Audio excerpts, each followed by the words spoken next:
आहे चाकण म्हणून आहे. तर चाकणमध्ये जिथं वाकी म्हणून एक आपलं हे आहे गाव, तर त्यामध्ये कानिपनाथ सरांचं मला वाटते 35 फूट केसिंग आहे. आणि त्या 35 फुटाच्या केसिंगमध्ये आपण ते आडीव होलं करणार आहे.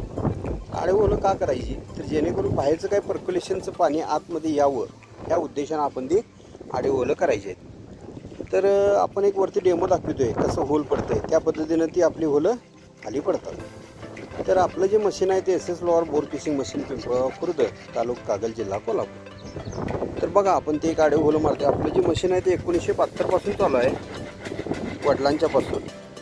तर आपण अजून आता ते आपण ते आता चालूच आहे ते. तर बघा त्याचं एक डेमो कसं होल पडते.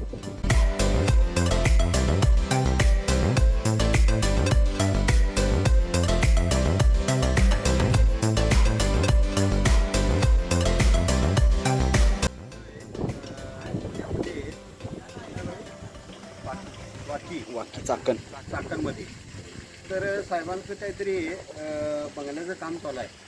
बघा हे बंगल्याचं काम चालू आहे आणि त्यांनी काहीतरी 35 फूट केसिंग घातलं आणि त्या 35 फुटाच्या केसिंगमध्ये पाणी वरतीच होतं आणि खाली काही पाणी लागलं नाही.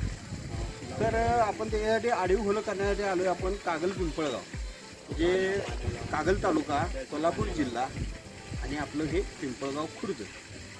आपलं जे आहे ते machine SS lower bore casing machine, Pimpalgaon Khurd, taluka Kagal. तर हे 1972ला मशीन तयार केलं वडिलांनी ज्यावेळेला 1972ला केलं, ते फार डोक्यानं मशीन तयार केलं की आज विहिरीत आडव्या पारा कोणी मारू शकते, परंतु आज ह्या बोरमध्ये 6 इंचाच्या होलमध्ये आत आडव्या होल करणं एवढं सोपं राहिलेलं. त्यामुळं जे आमचे वडील आहेत ते ग्रेट मानलं पाहिजे त्यांना. तर 1972ला हे मशीन तयार केलेलं आहे.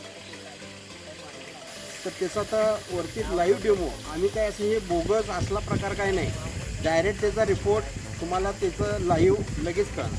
बघा तुम्ही त्याचा आवाज बघा, त्याचं पाणी येतेलं बघा.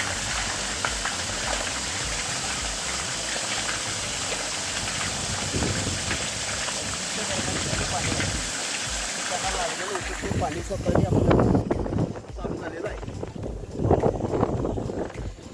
चालेल, हे मला काही आपले चालू आहे आणि अशा पद्धतीने आपण केलेलं आहे. चालेल.